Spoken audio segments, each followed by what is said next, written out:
Hello, it's just gone past 7 o'clock here in Queensland, 9 o'clock in New Zealand, and 10 o'clock for our friends and followers over in the UK. And as you can see, there's some of our fairy fans, wool, bit robust there in the reptilian family. But the reason that we've got those genre of animals is none other than our special guest, Greg Bushell. Greg, I've met 3 years ago down the Gold Coast. He actually lives on the Gold Coast, and is quite a unique character. And I believe it deserves recognition, and that's why we've brought Greg on tonight. And Julie's going to come in shortly. So people have probably seen the shows of Richard Harrison, right? Dr. Doodle, and then of course later on it was played by what's his name? He played again, Dr. Doodle, the other fellow. He's a guy. So the point is that we've got our own just here on the Gold Coast, and it's a special gift that I honestly feel that's why Greg's here tonight. So Greg, welcome, mate, and thanks for coming, eh? Yeah, my pleasure, Jeff. Thank you. Thanks for having me. Yeah, so it's been 3 years in the making since we last spoke on the radio. This time it's a more visual approach.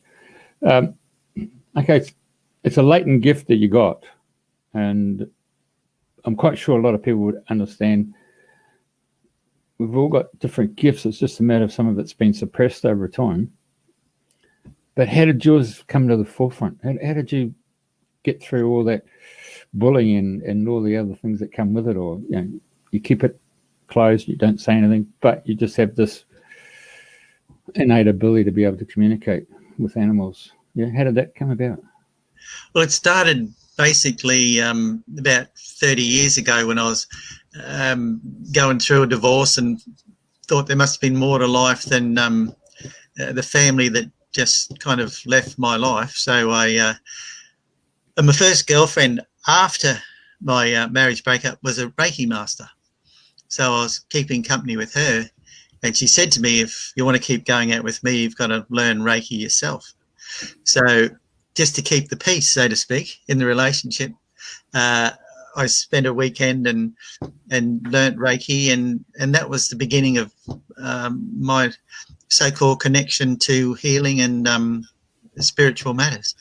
And it came about, I was at a mate's house and he said to me, it's costing him a fortune to keep his poor dog alive. It's got some form of cancer, and he said, try some of that Reiki rubbish that you do on my dog and see if it works. So what happened, I ended up in the garage with the dog, and he sat on my lap, and I got this almost like somebody talking to me, and he said, I'll stay with you for 10 minutes today, but come back tomorrow and I'll be with you for 9 minutes. So I actually looked at the clock in the garage, and after 10 minutes blow me down, the dog actually moved away and wouldn't come back. So it just so happened I was free the next day, and I came back, and blow me down, I was exactly after 9 minutes, he went again. And this continued on for 3 more visits in the next following 3 days. And after about the 5th or 6th visit, he said to me, I'm healed. And his face actually changed. He looked like a healthy dog.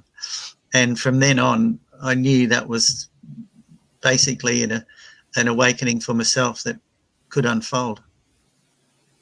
And just as things happen, from then on, it would always, the consequences, people would bring sick animals to me or want to know certain things about their animals, and it just unfolded from there.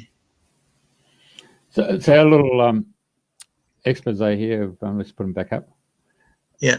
You obviously had quite a menage of different animals, obviously from horses to cows to greyhounds to fish, I suppose. I don't know, You tell me. Yeah, I think that every one of those animals there I've usually met as pets in a household. I don't know about the guy on the far right.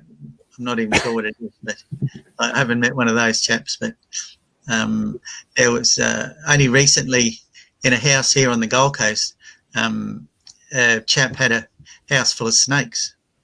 Oh, and, yeah, it was interesting. And he'd keep them in these so-called big individual plastic boxes. He was very concerned about them, but none of them gave a so-called positive response to how they were being so-called treated. They really miss their vibration of the outside world, the trees and the touch of the so-called the bark and the trees around their cells. So they're obviously a sensory type of animal by cruising across the the dirt and the leaf forage and all that stuff, and then, as you say, the trees themselves and the vibration, which a lot of humans find when they've taken their shoes and socks off and they're walking along the beach or just run along through muddy puddles. You seem to get pretty grounded, don't you? So there's something to be said for the snake letting you know that. Yeah, well, they're all slightly different, but none of them said that they're in actual bliss. It was just they were there with love for this chap. I mean, there was love. There was a great connection between them all, but they all missed their so-called native environment. And I've spoken to him since, and he has actually let them all go. Has he really? Yeah. Yeah. He's moved along, which was That's pretty profound, eh? Yeah, it was nice. Yeah, it was good. So coming back to the actual communication with the animals, I mean, is that something that you hear, that little voice in the head, or is it just a sensory, or is it a feeling, or is just you just get an image there that most people actually get it? Einstein used to talk about imagination, the power of imagination. So you get pictures or symbology, or how does your communication work? Funny thing, I just get words, and the words come out. It's just an energy, and I just say whatever as I look into the animal. Once I connect to the animal, usually they come forth with an opening statement. For example, they enjoyed their breakfast. Please give me more meat for my meals. But quite often it's about, especially when they're pets, they're very much talking about those in the household, and basically probably 85% of when people bring pets to me, and it's normally because it's that when they're completely frustrated by the vet that they can't get fixed, that they come to me, and 85% of the time it's about them themselves, not necessarily the animal. And it's very, very much common that once the animal has brought their owner to me and had their situation so-called looked into, that the animal immaculately gets well. So what you're saying is the animal goes out in empathy with the owner and shows you the mirror of the actual owner itself. Absolutely. 85% of the time. So true. So effectively, you're actually healing the human. Yeah, yes, that's right. The animals bring the humans, and we assist the humans. Yeah, especially we're talking about the pet concept, Yeah. Yeah. And I remember being in the UK at a big festival in Somerset, and the lady brought a corn snake, and she came to me and she said, you've seen plenty of snakes in Australia. And I said, no, not really. It's quite remarkable. You only see them at the bloody zoo or something, Anyway, she said, look, I've just got to go and get some aromatherapy oils because there is a problem with the snake. I said, oh, rightio. She said, I'm going to go and see this lady who's got a stall down there in the market. I said, yeah, right. Can you hold the snake? I said, yeah, no problem. Yeah. So she brought the snake and it came up to my arm here. Yeah. Like that. And this electric shock, like everybody saw it. It was a blue lightning just went boom, hit that snake. And I thought, to be perfectly honest, as I speak to you, I just thought it was, kinetic energy, you get when you go to a car and you get that little shock, Yeah. Well, it was a bit bigger than that. And the snake just wouldn't come anywhere near me. And She said, "Oh my God, it's never happened before." I said, "Well, it's never happened to me too." So, so they gave it to the snake to someone else, and then she raced off and got all these little essential oils, and then it was really remarkable. I'm just seeing if this is something that you do as well, because this lady then did muscle testing, and so she got the owner of the snake, and put the hand out. Is your name, Greg? Of course not. It's a woman's name. And finally, she got that whole aspect of the owner of the snake. And once she had that muscle testing, then she got the snake come to the actual owner, and they made the connection, and then she did this thing. Oh, it's truly remarkable. And it was actually peppermint oil that was the requirement for the snake. Yeah. Gosh. Gee, there's some talented people out there, isn't there? So talented. Yeah. Well, you obviously seen muscle testing. I don't know if any of our listeners or people watching know about muscle testing, but it's quite an interesting technique for healing. Most certainly, yeah. It's something I really know very little about, and it's not my cup of tea, but it sounds fantastic. Okay, so look, the show's not about me. It's yours, Greg. Yes. So someone's listening to the show. They can get hold of you, obviously through the Facebook site that we've just put up now. Obviously, you're on the Gold Coast here in Queensland, so people can either get hold of you on Facebook from other countries. They can speak to you. Okay, so and obviously people could come and see you and make an appointment. How long does an appointment go for? Usually an hour, but always with a dash of flexibility. Usually 1 hour covers everything. And 1 hour. And usually we do the opening statement of the animal, and then I ask the owners or whoever's present to ask whatever questions they wish of the animal. And usually an hour or so is perfect. And it's just the one session, or you just get a feeling on the day whether it's going to be 2 or 3 or 4? You never know. If there's healing to be done or other so-called energies that have to be involved, it all comes out, and people are advised accordingly, and then it's up to them if they follow up or not. But usually 1 or 2 solves the problem. Oh, is that right? Okay. Other times, if the animals are ill, usually they don't have to come back. I just do it. I'll send to them of an evening. Each night there's usually 3 or 4 different animals I send to, and get a feedback from the owners every few days how they're travelling. So if you're so some people say you're sending absent healing, or someone would say that you're sending a prayer to them, or some would say that you're asking St. Francis of Assisi or someone to just go there and help in the healing of that particular animal. Yeah, basically I always work through Reiki, through my Tibetan Reiki symbols, and that usually gets the desired results. And we begin there, and then whatever comes forth on top of that, we pass messages on, or experiences, whatever comes up, we pass it across to the owners. And usually there's significant change in the animal or the situation that has been brought forth to be looked at, the reason that they brought the animal to us in the first place.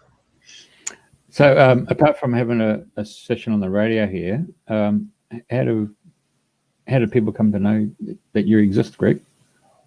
For a while there, I had a website. It's just of late, I'm not very brilliant with the computer side of things, and the person that was helping me, she's moved on. So I've just left it via people, due to my old website and word of mouth, they still find me. I still do a little bit each week with regards to the animal communications. Well, I just think it's important in this time where we're talking about consciousness. You can either stay home or you can get out, and you certainly get out there. And most people would think, "Oh my God!" But until you bring it into mainstream and be part of our society, then that's where the acceptance comes from, isn't it? Yeah, of course. And I do a lot of meditation classes each week, and I find that a lot of people who come to those classes, they're very much looking into the animal communication side of things, and they're slowly getting there through the depth of meditation and a willingness to want to be able to communicate with animals. I mean, humanity probably saw Robert Redford with that movie Horse Whisperer, took it to another level, and probably once those little thoughts sort of come in there and it goes into through the cinematic landscape, someone like yourself can then pop up and say, look, I'm here. Yeah. Yeah, I didn't see the movie, but yeah. At one stage there, I went to a lot of the vets here and asked them if they needed someone like myself, but I didn't get any positive feedback. In actual fact, there was one particular vet I walked into, and the lady, and I was explaining to the vet what I did, and there was a lady there, and she said, "Do you mind if you tell me what the vet has done to my cat?" And the poor vet, he went red in the face and left the room immediately. So with diplomacy leading the way, I suggested that I best not say a word, because apparently what he had suggested was not exactly what had occurred. So we left it at that, and we all left. Oh, right. Okay. Yeah. But I'm suggesting that vets aren't like that. It was just this one instance, and 99.99% of them are absolutely fabulous, and the way they do their work and carry out their process.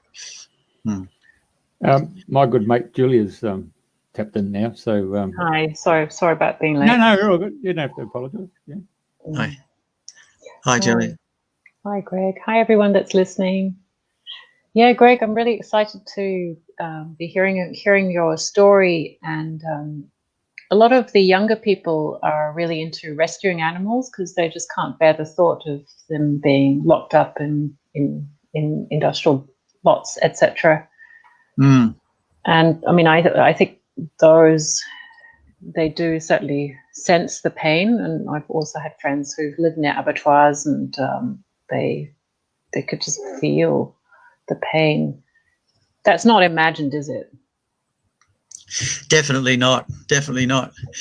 In actual fact, I do visit different houses and assist them with cleansing and clearing, and quite often it is a result of abattoirs or killing of animals was certainly carried on in that area, and the energy's still there unless you move through it and direct it to leave. But so much of the earth is soiled with the energies of animals being killed. Very much so. So there are energies of pain and suffering. Yes, absolutely. It's in the soil. It's a vibration that surrounds that part of the earth.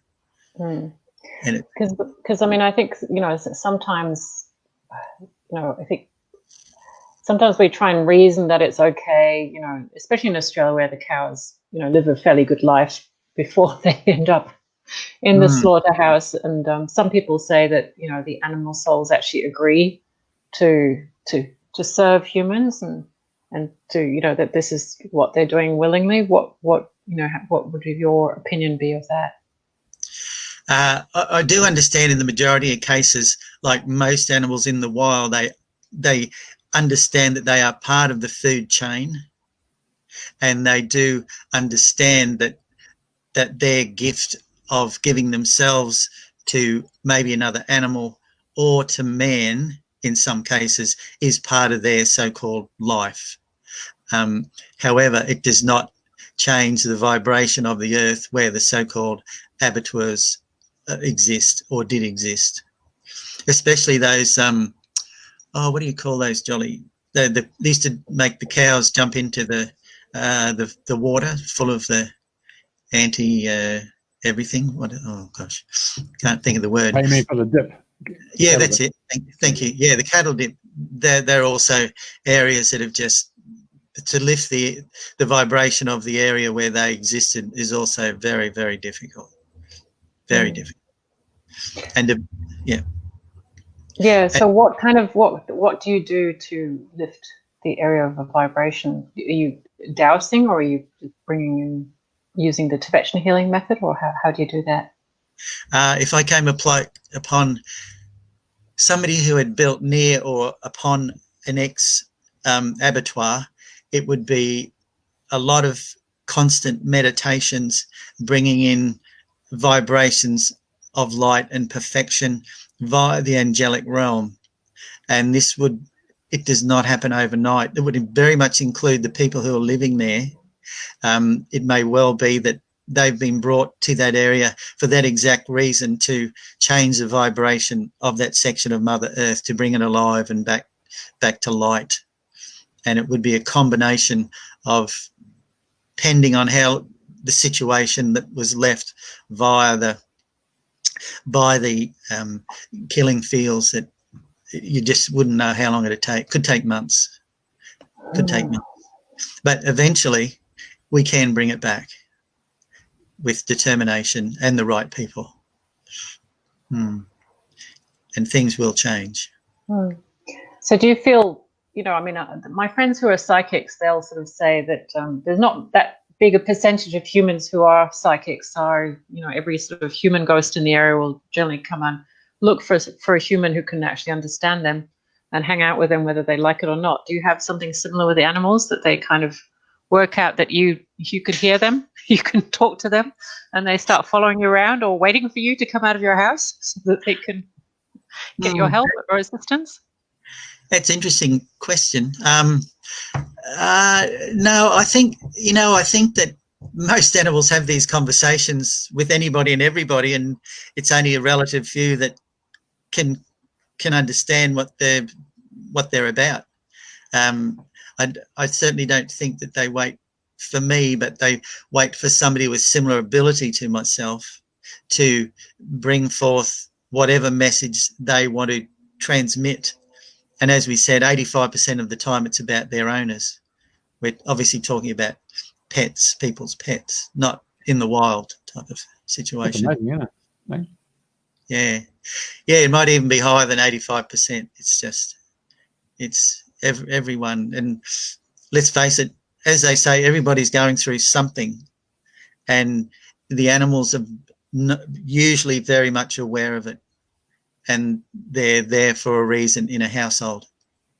And quite often it says mum, dad and 3 kids, even though the animal may have a so-called inkling for one person in the house, they are very much aware of the other so-called 4 people.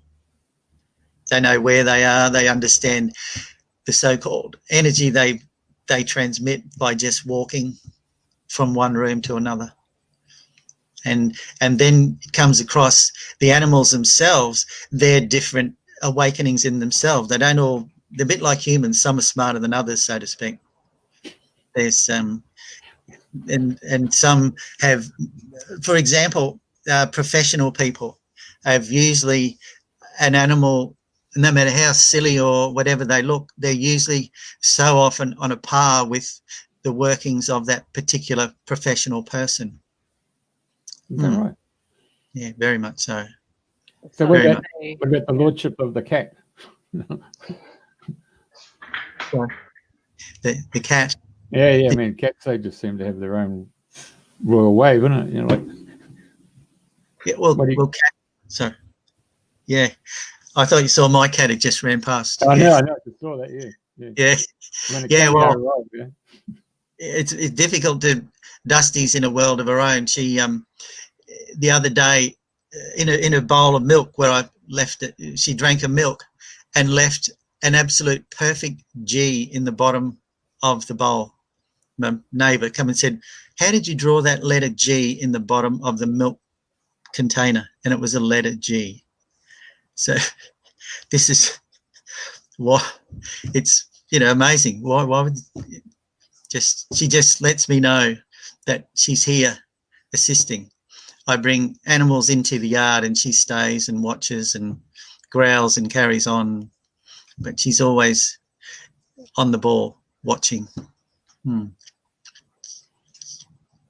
in the background shot, I've got some cattle there on the farms. You get phone calls to go out into the farm estates, country areas?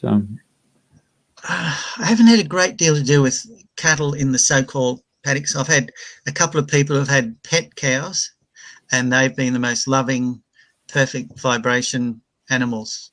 Even more, in some cases, more connected than intelligent dogs. They're very, very switched on, beautiful. A lot of times you go to the farms and they bring forth an energy as one. And it's like if there's 30 cows in the yard, the voice comes through as one.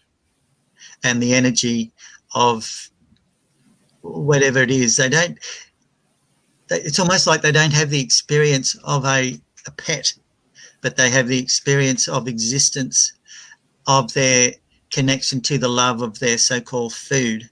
And they understand they're part of a chain. It was what I've found with regards to herds of so-called semi-wild animals. So with the recent drought and the bushfires, did you find that the animals were picking up on that and restless and warning and trying to get our attention before all that happened? Basically, I didn't have a great connection into that side of things, to be honest.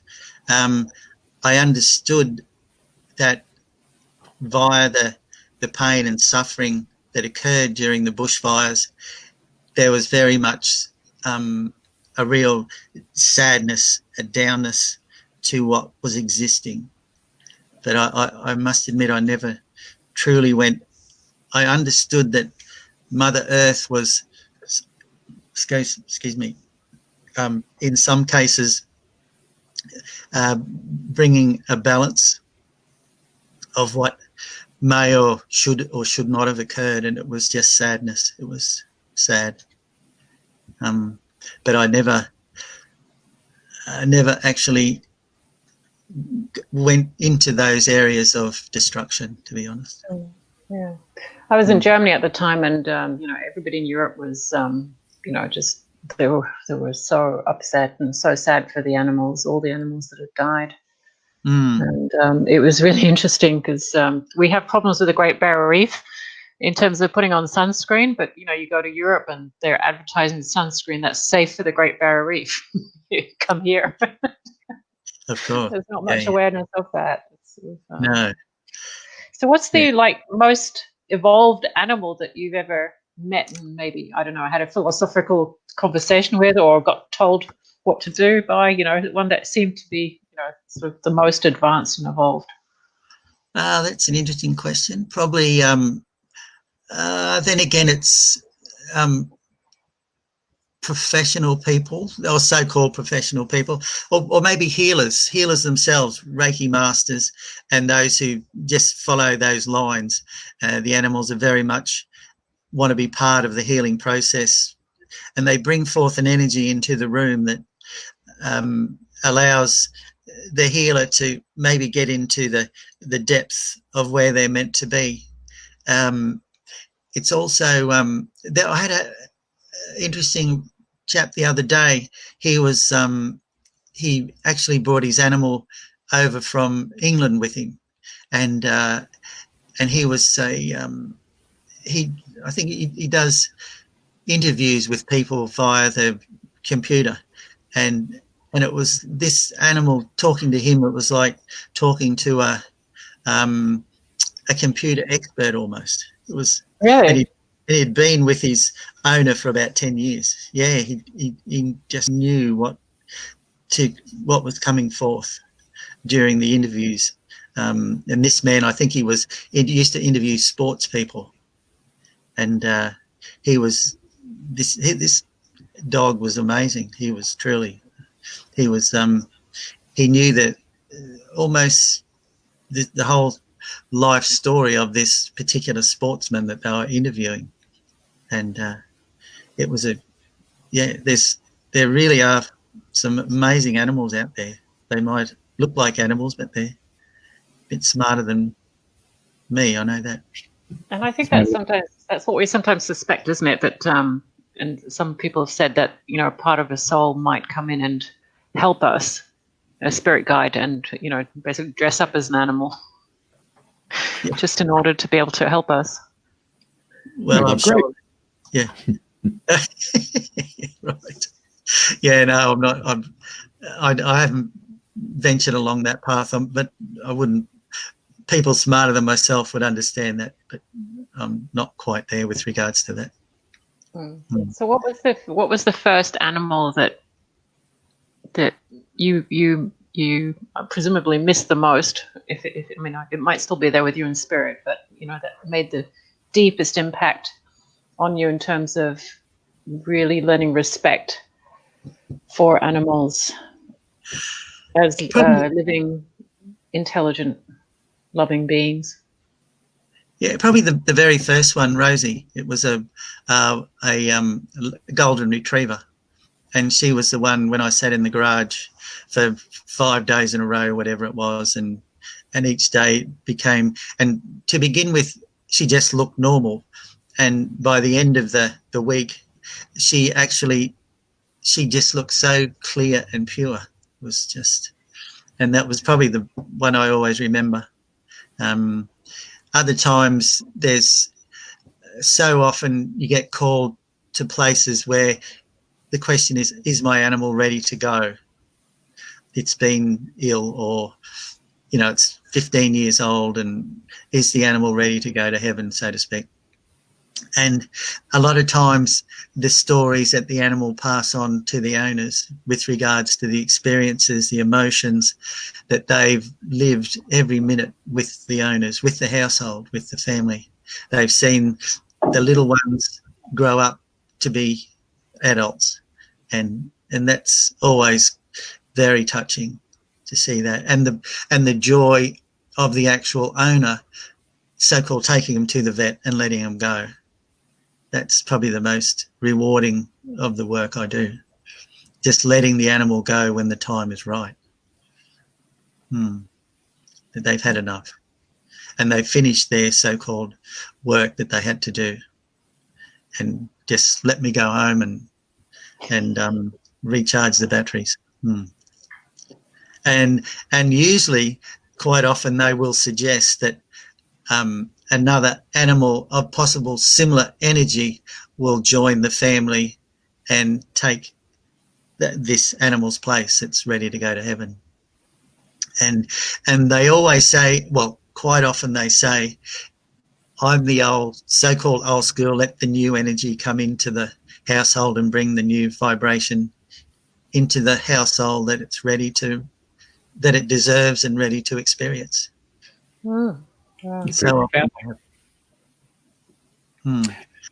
Greg, have you ever, I mean, I've got the horses in the background, but yeah. we're talking about land animals. Have you been drawn to the water, and particularly whales that have been coming past, you know, the Gold Coast over these last few years? Do you get a feeling or a calling to go to whales or turtles or orcas or sharks or you know, dolphins? Or? No, strangely enough, no. I did apply once for a job at SeaWorld, but they rejected. I think I was quite didn't think they quite wanted somebody like me there. But no, I haven't. Once for weekends after weekend, myself and a friend she'd do all the riding, and I did go in the water and connect with fish, and fish, wild fish, and they came forth as a conglomerate, there was a school of fish that came and surrounded me, and they came forth in a similar energy. They're completely different. I find a completely different energy to so-called horses, cats, things that don't live in the water. And they were very peaceful. They speak as a part of a food chain, like they don't suggest that they're going to live to be 80 years old. They're just part of the existence and a vibration of energy. And same with the same day, there was little crabs on the beach, and they're kind of an excitable little energy, and they come through as speaking in fast motion. So, but also they speak. If there's 8 there, they kind of come through as one. There's no so-called individual chats to be had. and it's more or less just to talk about their existence, their life, and they don't actually get into detail. Not to me, anyway. No, sounds like you're dealing with the Borg. Sorry, yeah. Sounds like you're listening to the Borg from Star Trek, isn't it? Oh. Resistance is futile. Hey, because I noticed that Coochie Madelaide there a couple of weeks ago. We're just walking on the beach, and all of a sudden, whack, up out of the sand came all those blue soldier crabs. It was really quite a surreal feeling of seeing them all just pop out of the thing and scurry along. And like 100 of them at a time. It's just, yeah, well, they're the ones who communicate as one, but you don't see many of them around anymore, do you? Not in the popular beaches anyway. Too many feet, I think. Too many footsteps. So, Greg, walk me through talking to the crab's etiquette. Do you kind of go, "Hi, crab"? Who goes there? What's the etiquette? Do they sort of reach in? Is there sort of, with humans, you kind of have to engage and sort of decide you're going to talk and shake hands, and then I don't know. I suppose you look at them, and they're just there, and they vibrate. They give through a vibration to start with, and they come through is very quick, like they're almost as if they're running late in their chatter. Like when we talk really fast, if we're running late to try and get a message across before we've got to go. And really? They chat, and it's not nothing deep and meaningful. It's all just energy. It's peace, and it's energy, not much more than communicating with an energy. With regards to crabs, to the best of my knowledge, so it's like solidarity, is it? Yeah, look, it's peace. I've only communicated with the little fellas that live on the beach, not even the one that Jeff spoke to. Not really. It's just the individual ones. Yeah, like this. Usually little groups of 3 and 4. There's one will come up, and then another one, and there's another one over there. They're all there. They're all in their little family type setups. But there's nothing really profound that I could get from them anyway. It's just in existence, and they're in peace. They're living their world. They're doing what they want. So which animals at the moment would you say are most not in peace? The ones that you've spoken to, rather than what the news reflects to us. I used to go out to a place called the Crystal Cottage at Currumbin Valley. Oh, yeah. I used to go there every Sunday, and people would bring their animals, and they'd line up, and we'd have our chats and whatever. And they're pretty diplomatic, the animals. They never. I was sitting there this day, and there was a break. There was no one around, and this dog came up. It was a little black dog, and he came up and sat on my lap, and I said, most unusual for him to be so, and there was nobody there, no owner. And he showed me a boot, a big Wellington boot. And he said, and he was shaking with fear. And with that, he just took off. And the owner of the property at the stage, going back a few years, I said, "Oh, who owns that dog?" And she said, "Oh, that's owned by so-and-so who lives down the road, and he's not such an animal lover." And exactly what the dog, he just said he's not being treated very well, but that was the end of it. I never saw him again. He never came back again. But he just explained that obviously not everybody treats their animals as we would, Amazing. Yeah.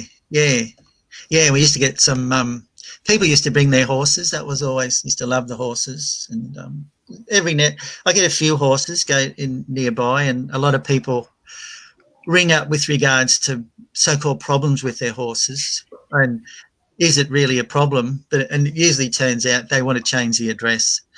The horses want to change the address. A lot of people, they go to these so-called, when you rent an area of land for the horse. I can't think of the name of what they do. Yeah. That's it. Thank you. Yeah, adjusting. And so often what you see is not exactly the energy that the horses need. quite often it's especially in the country, we spoke about those ex-cattle tick places, etc. Yep. And they're scattered around the place, and what may look like a beautiful green paddock is actually toxic. It's not good at all, and so the animals usually react unusually, and the owners pick it up and then call on someone like myself and want to know why. Of course, why their beautiful horse, it's just all of a sudden doesn't want anybody on their back, and etc. etc. And it's either, and then there was one the other day. There was an outcrop of a particular grass that was not conducive to this particular animal, and they put it together that that grass was not perfect. So there's always reasons why the animals are ready to move on. So many different reasons. There was another one early days. This horse, she said, the lady got me out to this property back in Mount Tambourine somewhere and said, all of a sudden my horse is so sad. She said, I reckon I can communicate a little bit with my horse, and my horse is sad. Why is the horse so sad? And the horse said, I'm missing my mate. And I said to the lady, well, he's missing his mate. She said, he's never had a mate. And I said, well, what's changed? And there was an old car wreck in the paddock that had been the horse's mate. She said, yeah, he'd loved, and they've just moved the old car wreck because it was old and rusty. And it was all about the horse was attracted to and she said, yeah, all the time he'd rub up against the old car wreck. So what she did, she went and bought another wreck and put it in the yard. Oh, wow, that's a good story. And I came back a month's time, and he was 90% happy. It wasn't exactly the same, but he was 90% happy that he had his mate, something he could, I assume, scratch and rub himself against, Yeah, so it doesn't always have to be other animals that they so-called connect with, They've got their things they look forward to, even if it's an old car wreck, Yeah. And then there was another one. No, I won't tell you that one. Yeah, go on. No, I'll think of another one. I've got a book with hundreds of them in. They're all different, they're just amazing, different reasons why animals, when they get connected to certain members of the family, like certain horses have an energy for example, men, and others, they connect better with so-called young females, teenagers, or older women, or it's each animal seems to, a bit like us to a degree, who they vibrate perfectly with. But logistics are always a question of, will my animal like this particular area? And usually they have to go to the area and experience the neighbours who are also obviously other animals in the logistical area, and it's like us. Sometimes we like our neighbours, sometimes we do, sometimes we don't. There was one not long ago. The horse was. The question was, is the horse happy in this new area? It had double the space that it had previously, but it was beside a house that was full of partying young people, and the horse was not into that side of the horse would never go near that side of the paddock, and that's why the lady asked, why is he always over there on the other, well away from the houses? And the reason why, it was the music and other energies that were in that house. Yeah. So the horse picks up on it. Yeah. I'll just go back to something that you mentioned earlier, Greg, because I've often wondered about this. And you said that, some of the most intelligent or most advanced or insightful animals that you've worked with, the ones who are aligned with the professions of their owners. Yeah.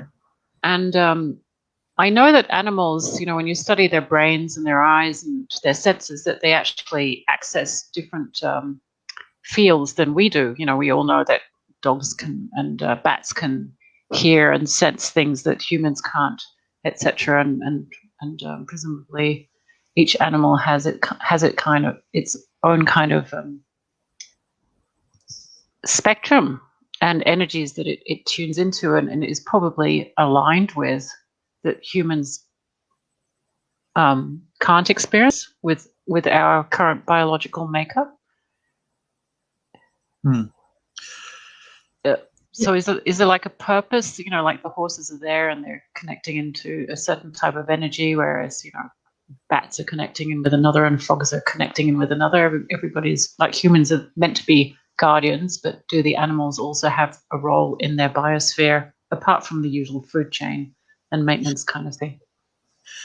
To be honest, I don't know. Mainly my connections have been with animals with pets. And they always seem to choose the right owner. For example, a so-called dog of low intelligence, if that's the right word, probably wouldn't be found in a home of so-called accountants. If mum and dad were accountants. I'm talking to an ex-accountant here. Oh, okay. Yes. Well, I'm sure There's you're nothing unintelligent about us. But that's through my experience. That's what seems to happen. The animals are usually can relate to not on all occasions, but many occasions, to their owner's so-called intelligence, to their owner's awakenings, and and usually if they're it just depends, of course. I mean, and then I've said that, and I can think of 3 things that weren't quite right about that with regards to certain animals are in the wrong so-called spectrum. And that's why people ask, is it okay to give away your pet? You've had it for 5 years from the very beginning. Well, 99 times out of 100, I've found they're ready to move on. Not only is the owner had so-called enough of their bad habits, but their so-called bad habits are a reason for them to move on to another household where those bad habits will be appreciated and respected, and the animal can really truly live a more so-called advanced awakening than the original house. That's happened quite a few times. And I've been to one house and then gone back to their new house, and they're just different animals. They're not doing the so-called silly things they did in the first place, and a lot to do with the energies of the household. Different animals connect to different vibrations and react in many cases accordingly, and it's and it varies from household to household. We're strictly talking about pets, but yeah. And in your book, what's the name of your book if people want to buy it? Oh, sorry. No, they're just 3 100-page books that I've scribbled down notes. I used to, in the early days, keep notes of every place I saw and tell the story and wrote out the reason why I was there, that they've been filed away somewhere safe. But there's probably 300 different stories of the reasons you get called to various situations in a household with regards to their animals. Sounds like a diary of Greg Bushell, isn't it? Like, yes. Like diary of Anne Frank. Could be worth something later. Yeah, there's everyone's different. I'll go to a lady comes to one of my meditation classes, and she lives on a mountain, and this animal is the most, and it lives amongst kangaroos, birds, and is the most docile, most beautiful dog. And it just lives in this forest of animals with it, and obviously with its owners. And it's almost like it's got the energy and the connection to, it almost connects with the trees, this particular animal. It's about 15 years old. It's It's a black and white dog. Can't think of the name. Yeah, and so intelligent, and it's just so peaceful. When the lady comes to meditation classes, we put it in the yard here, and we're lucky enough to give it a pat, and it's like almost patting a tree. It is just so this magnificent vibration of nature, because it never sees other so-called pet animals. It just lives with the kangaroos and the birds, and it's almost like it's picked up this energy of this fabulous land, and they live on so many acres on the top of a mountain right here on the Gold Coast. And so the animals, they can actually convert into that perfection. And another animal that maybe lives in suburbia would not have that connection or that vibration, that energy. And this guy is just, yeah.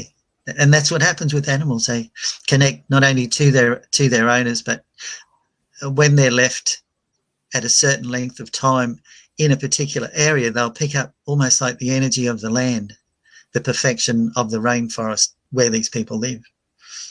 And these are just some of the attributes of animals. They're just, yeah. We've got a lot to learn. So, Greg, Julia's background is in Qigong. She runs classes in the West End Parks. Yeah, West End Park there on a Saturday morning, 9 o'clock. Yeah. And Qigong and Tai Chi, they're all about movement of the body. And of course, Tai Chi was well recognized for individuals mastered the art of animals and the way they move. And so that influence has sort of come through the Asian lifestyle. And now we've got Julia sort of revealing that to the public down there in West End. So I was actually going to pick up on that, Jeff. Thanks for mentioning that, because Tai Chi is actually based on observing a crane and a snake fight. Oh, wow. Of course. So the snake is all about the squeezing and the rolling of the joints and being grounded in the earth energy, whereas the crane is all about using the bones and the wings and the connection of the heavenly energies. It's usually white. But I was going to ask you, have you talked to any snakes? What snakes told you? Yeah, we had this conversation before you came on. Yeah. All right, sorry. No, that's okay. It's a beautiful story. Yeah. A chap. Do you want me to repeat it? Yeah. Go on. No, it's okay. I'll watch it later. Story. Yeah. All right, Jeff says go. Okay, but I will mention a few years ago now, it was about 11 o'clock on a Tuesday night, and rain was pouring down rain here, and I had this phone call from people I never knew before, and they lived up Currumbin Valley, right up the end of Currumbin Valley, and they said, our calf is sick, can you come and see it? And I thought, I know I'd be stupid enough to go out 11 o'clock on a Tuesday night in the pouring rain. So we went up, I went for the drive, and it was this calf in this driveway, and it was about the owners for them to have the confidence to heal the animal. It was about the owners once again, and even if they didn't want to touch, they were supposed to sit beside it and just send energy to the cow and this calf, and blow me down. I went and saw them next day in the light, and we went through it again, and this calf came good. And one of the times, the next weekend, we went up there on a Sunday afternoon, and the calf was quite happy to sit amongst us. And what had come along but a green snake, a tree snake. And we, every time we went to this healing process, this green tree snake would be around. So, and it was just an energy. I never really picked up what was going on, but it was just an energy of a pure energy of light that wanted to be present. They're just some of the things that come forth. Well, thanks for sharing that, because we used to do meditations up at Kenmore Anglican Church, and to walk through, you'd have to go across grass. And one night there was a big commotion because there was a big green snake. Yeah, right. That was crossing the road, and it would freak out other people. But I wasn't. Snakes are snakes. But so with animals, what humans can heal them just by laying on hands, sitting with them, sending them energy. Yeah, I believe so. These particular husband and wife, they were once again one of those people that lived in a particular area for many, many years and were very much connected to the land and their animals. I don't know if I'm sure, and they had this great respect and love for their animals and the land. And I think it was just a matter of them being told from an independent source that they can very much assist their animals by their love and connection, via just simply giving, simply allowing the animal to draw through them whatever energy they require. It's not for everybody, but those who wish to connect to these so-called understandings, the opportunity's there in many cases. So I guess it's actually really nice, because often it's the other way around, isn't it, that the animals will put their head near where the owner has got an illness and draw it out for them. But it's lovely to hear you say that we can actually do it the other way around, that we can help them and supplement their energy or channel universal energies that will help them. Of course. Yeah, most certainly. Yes, that's come through a few times. And a lot to do with when I see people with regards to the horses, they're quite often, the owners have done Reiki or something, or not even necessarily Reiki, but have an urge to heal and have that vibration, and they just like the touch, and they'll draw through the touch from the owners. Comes through quite often. And children too, those children that are connected to the land, they know that they love the freedom and where they live, and in many cases the kids are great healers too. Fantastic. Yeah, very much so. Well, I've been listening to you, Greg, and I sense somewhere along the line there that these animals are showing humanity a part of their journey that they've forgotten. Is almost like they're being clouded, like in the sense that we come into these urban environments and we've got bitumen, we've got concrete wherever we can, and what you're really saying is that the animals, particularly when you're telling the story about the snake and or the snakes, when the guy had them as pets and they came to you and they said they just miss the vibrancy of going through the earth and feeling that vibration and going around the trees and stuff. And it was very fortunate that guy came to that conclusion to release them.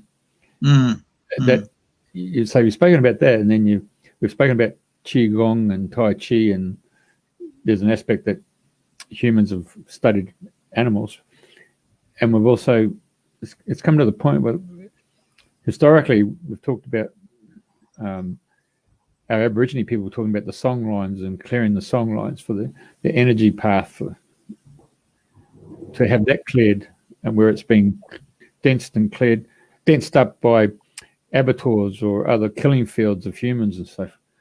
And it's almost like, to look after the planet, one really needs to get back in touch with the earth itself and its own vibration. And so making that connection, whether it's bare feet, whether it's swimming in the oceans or swimming in a creek or walking through a rainforest, there seems to be a whole sense of connection. And I'm drawn to that movie Avatar, which just went gangbusters with humanity, and whilst it was a big box office success, it just resonated with so many on this planet, the connection with the land, isn't it? So that's what I'm hearing from our talk tonight, that sometimes humanity needs to just step back and dream the new dream, isn't it?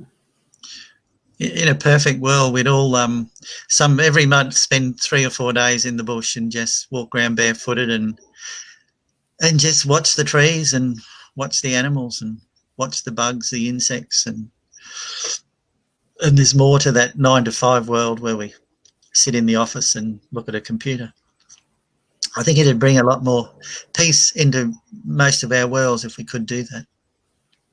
Yeah, So we're operating at a different present. frequency now, aren't we? I mean, the Earth, going out in nature and all this stuff operates on Earth frequency, but we've more or less gone into an electronic mechanical frequency of industrialization and computer technology and radiation patterns and so forth. So the sense of going back into nature heals your soul, heals your physical body, heals your emotional body, you know. Never truer word said. So true. Yeah. So one of our listeners has just written an interesting question that I'd actually really be interested to hear what you think of it. Yeah. Do animals have their own Maslow hierarchy? So the Maslow hierarchy is the triangle of needs that have to be met. Animals in general, is that the question? Yeah. Yeah. Well, I think it's drawing parallels with the human race and the animal kingdom. Eh? Oh, okay. Look, I honestly can't answer that. Mainly my work's been done with pets, and only so-called herds of cows. And when I've connected with herds of cows, they haven't suggested that there's a buffalo over the back that's so-called more advanced than them, so to speak. I can't honestly answer that. I don't know. In a family situation with say 3 dogs, they're all different personalities, and I think they're a bit like us. Some have got more so-called outgoing, powerful characteristics than others. But I wouldn't suggest that for 1 minute that a blue cattle dog was smarter than a golden retriever or vice versa. Not to my knowledge. I've seen little bits of sausage dogs that have connected to most profound experiences.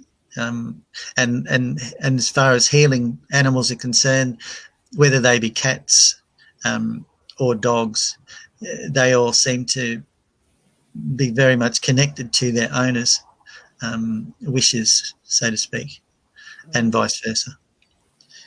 But I'm sorry, I can't answer the other one. Yeah, no, thank you for that. So what would be 3 things that any owner that's listening could do for their pet, based on all the experiences you've had from pets talking to you when there's been a situation? What are the 3 things that owners can do for their pets to make them happy? The most important one of the lot is the communication, the love, the touch between the owner and the pet.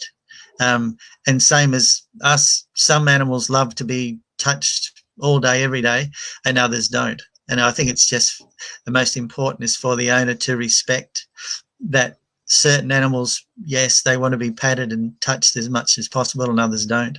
And just and the owner will soon put 2 and 2 together. If the cat doesn't like to be patted before breakfast or after a meal, but and the other one, I suppose you watch their food habits. They'll let you know with their food habits if they're not taking as much food as they should, or they're overdoing it. I think that's but most important is the love between the owner and the pet. That's what it's all about.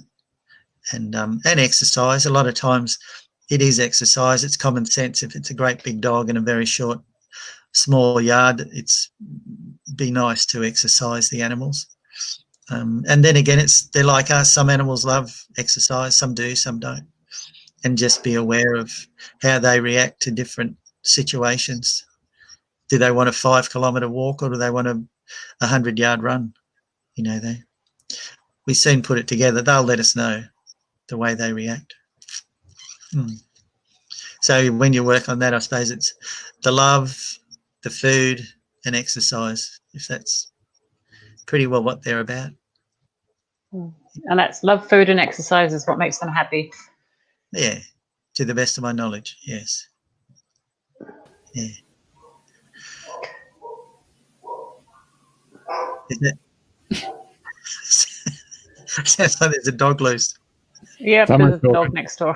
He's going woof woof. Yes, it's joining. So we've got Alison Dickinson saying hi to you. Good morning, Jeff. Yeah, I reckon you must know her. UK. Alison Dickinson. Yeah, from the UK. From the UK. Yeah. Actually, they're all healers. Her whole tribe, her whole family, all humans. They're all healers. Oh, he's a muso too. He's into it. Oh, good. Carry on. Hmm. So the Tom baby's talking us. He's been sending some stuff through, hasn't he, eh? He knows a lot about cows. He's spent lots of time watching cows. So he's saying cows less stressed produce more milk. Oh, is that right, eh? I'm sorry, the question was cows that are stressed produce more milk. No, less. Yeah, it's just a comment that if they're less stressed, then they produce more milk, or if they are stressed, they produce less milk. I suppose it's understandable. I've never really connected much with dairy cattle, to be honest. I don't know, but I suppose it makes sense, doesn't it? If it's a bit like us. If we're not stressed, we'll play a better game of tennis than if we were stressed. Happy wife, happy life, happy cow. All right, back to animals. Well, what are the biggest stress factors for pets, Greg? Jeff wouldn't know. I would think very, very much connected to disharmony in the household. Disharmony in the household. So they're like children, basically. Children hate it when parents argue. Absolutely. And you'll find that many of the animals that we know of, they are in actual fact brought into a household to balance the energies. Quite often we get animals that balance the energies in the house through so-called conversations and arguments. It's a big thing. And if those who have those households with animals, they'll realise if the two kids fight, that the dog's always in between them. And mum and dad will say, yeah, it's almost like they're trying to break up the fight, the argument, the yelling, the screaming. And these animals are there to balance an energy. It's almost like they do just that. Yeah. We used to have a golden cocker spaniel, and he just joined us at just the right time, and he was just wonderful for balancing out. He was just so happy. He was just the most contented dog. He just lie on his side, and the kids could brush him and pet him. And he was just there just to be that beautiful golden energy. So yeah, I know what you're talking about, Greg. Absolutely, yeah. There's many of those beautiful animals around. Yeah, and the next animal would just be there for mum who does facials at home. They'll always be there to bring in an energy to the clients. Oh, for the clients, I was trying to work that one out. Yeah. Now, Greg, you charge $80 an hour, don't you? So people can make a appointment and just come in and see you. Yeah. Yeah, that's the plan. Yeah, if people, usually we can assist with some answers to what's going on in their world. Usually, yeah. There's usually an answer to and it's not always the obvious answer that it may be. A lot of people forget that that just behind the fence in their so-called house is another family, and quite often your so-called animals, are very much aware of what goes on in the neighbour's place, and they also do their work, in many cases balance through the fence. It's amazing how often your so-called animal is interested in your neighbours, not affairs, but their vibration and their energies, and they'll assist your neighbours. So have you done pet detective stuff, like finding missing pets? Yeah, I used to do a bit of that. We had a bit of success with that. I had a free time some year or two ago, and we used to spend a lot of our weekends driving around looking for so-called missed pets, and we used to have a few lovely coincidences unfold. Yeah, there was I remember we went, the first one we did, this lady rang and said, my cat's gone, never leaves my side, but it's gone. Where could it be? So I drove out to wherever, a suburb here, and I said, oh, it's upside down. And she said, how could it be upside down? I said, I don't know. So we walked around the suburb, and the poor thing was in a wheelie bin. It was unfortunately passed over. Yeah, it had been run over, as we found out later, and a neighbour just put it in the bin. They didn't know who the cat belonged to. So not always the outcomes are perfect, but other times they're simple. We've had a few where they're just simply under a neighbour's house for whatever reason, and then there was, it goes on and on. A lot of the and then another time I remember there was this lady, she'd been looking for another cat for 3 years, and she got me out 3 weekends in a row to drive around the suburbs to try and connect. And the cat had been in many of the suburbs, but we never ever found her. It was just, who knows? Don't know. But yeah, so don't always get the result that the owner was for.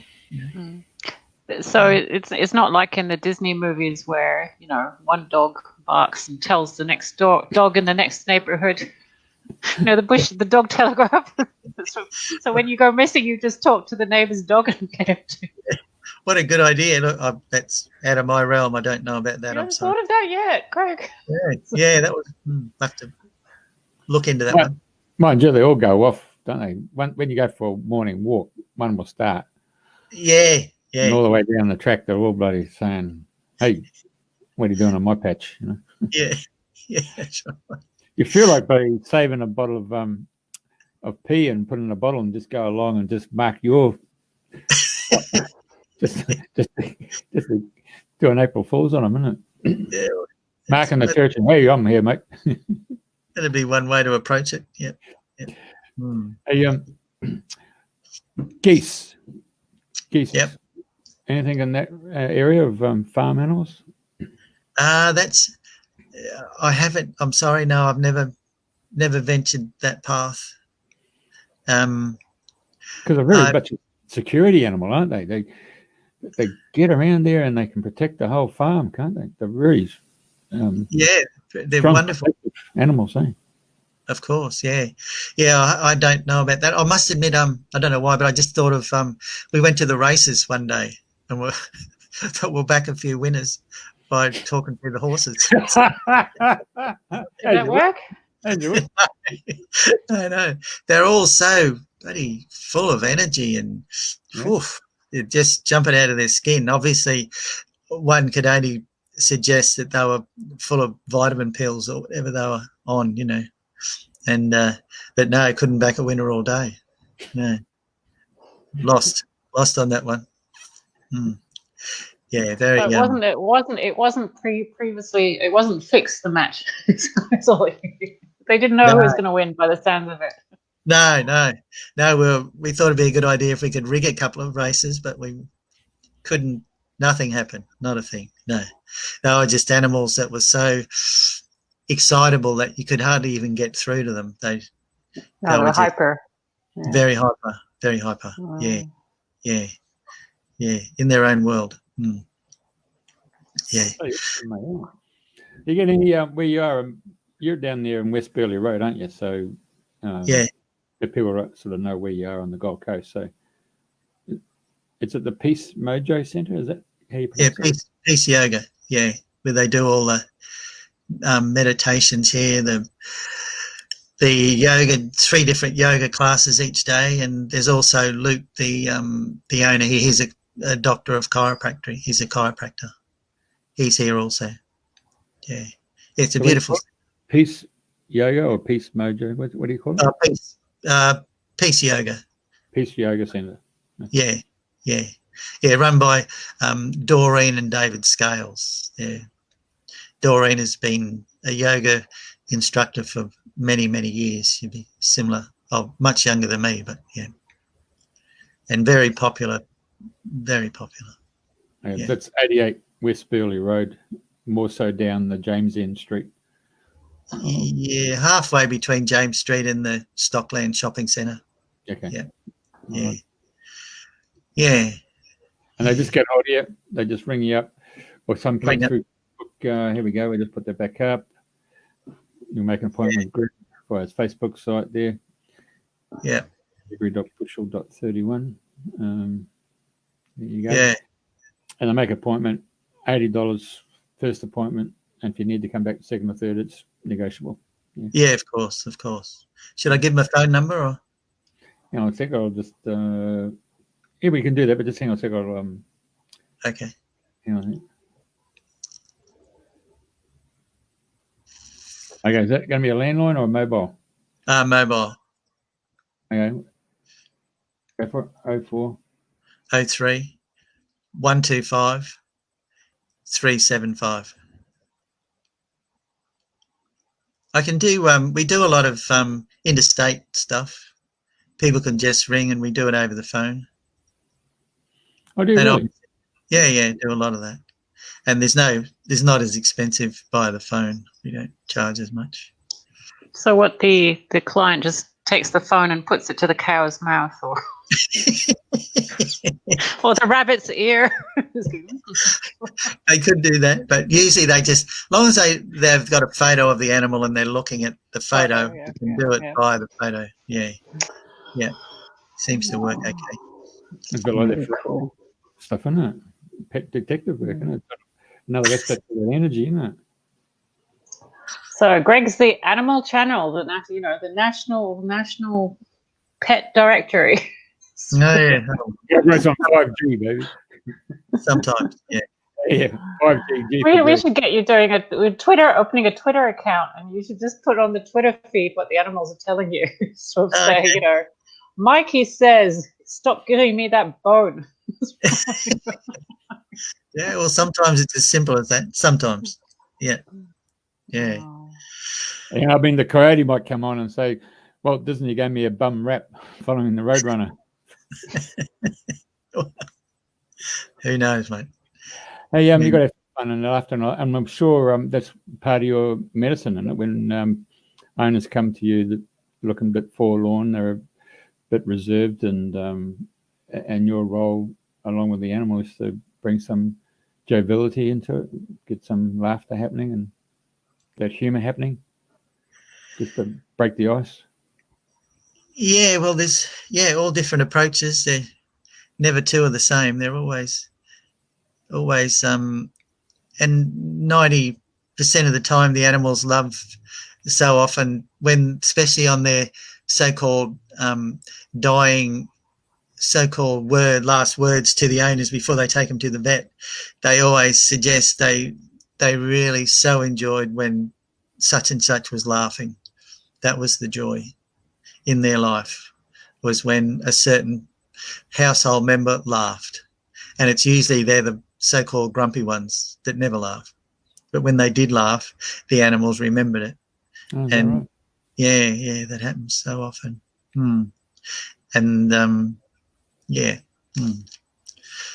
they've always it's interesting when they have their so-called last communication, the last of the communication with the owners, when they know they're going to the vet the next day or so, and it's not always what the so-called owner would expect, but it makes them certainly think about their individual lives, of what they've in many cases been lacking. In a lot of times it's laughter, which brings joy to so many in the house, Again, is there anything that Julia and I have overlooked that we should have asked you that needs to be said? No, I think that's great. Thanks for the opportunity to talk about my silly world. It's No, not it's so. profound, Greg. And hopefully, I do encourage you to, get somebody to type up those 3 exercise books, and hopefully we can have you on the show Diary of reading the Greg. book. Yeah, I'm sure lots of people would love to read about them. sure. Hey, I forgot. this is a matter of interest. So are you running some classes there for young kids to come and learn? Well, I do meditation classes here at 4 o'clock on Sundays, 12 o'clock on Thursdays, and 6:30 Friday nights. And I ask everybody what they want to get out of the meditation, and we move to an area of depth that they're ready to connect with, to begin to move the blocks that's stopping them achieving their so-called dreams. And we do it via meditation, via vibration. Yeah. Okay. So what age group are we talking about here?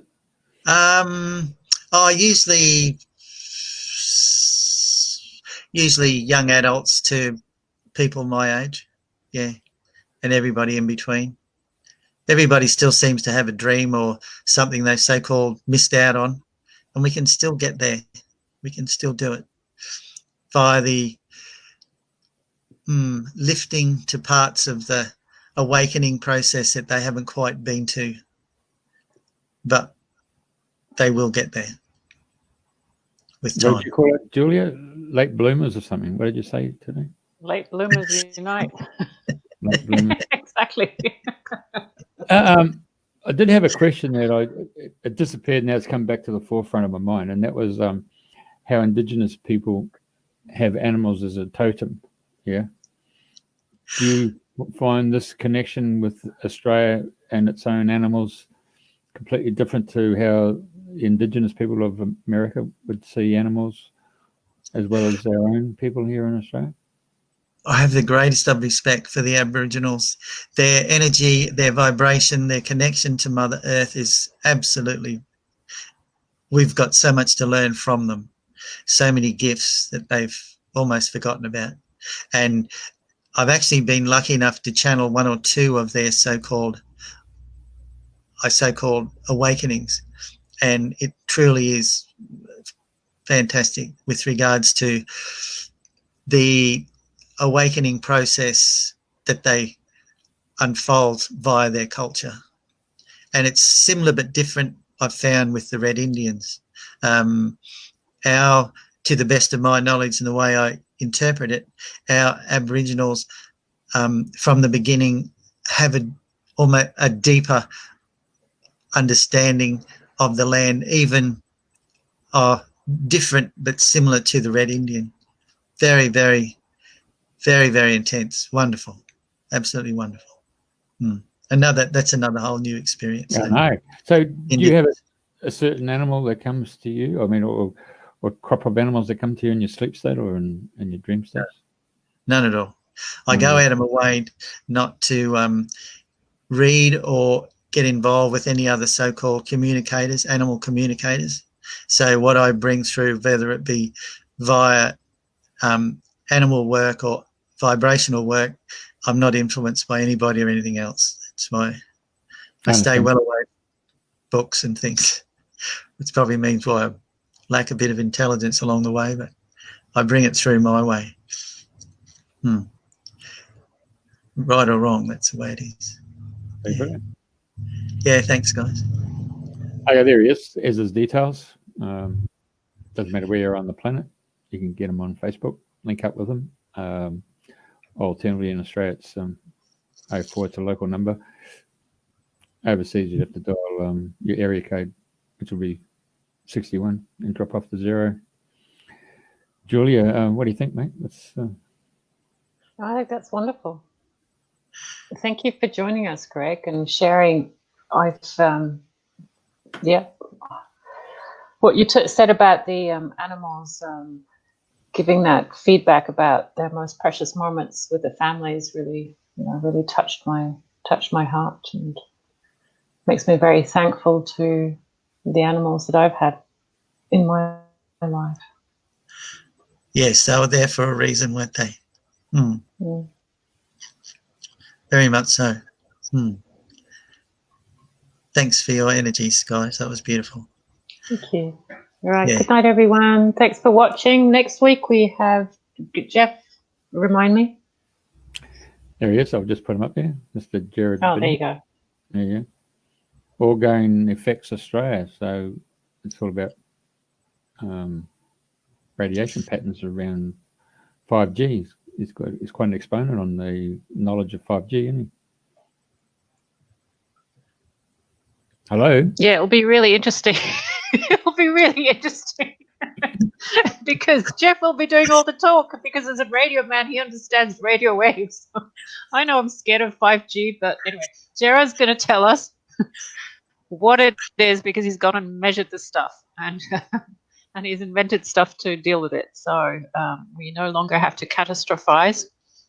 We'll have Gerard online next week on Thursday, and he will tell us in quantifiable terms. You won't have to what go the and effect is. Faraday cage.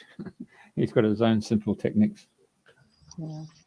Hey, it's great. Lovely to see you. I mean, it's taken 3 years to catch up, Greg, but next time we're down in Burley Heads, I'll give you a tingle and pop in for a cuppa. Yeah.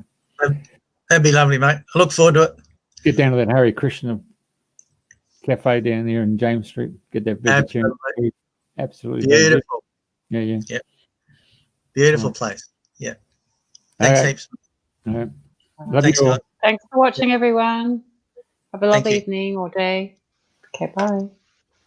See ya.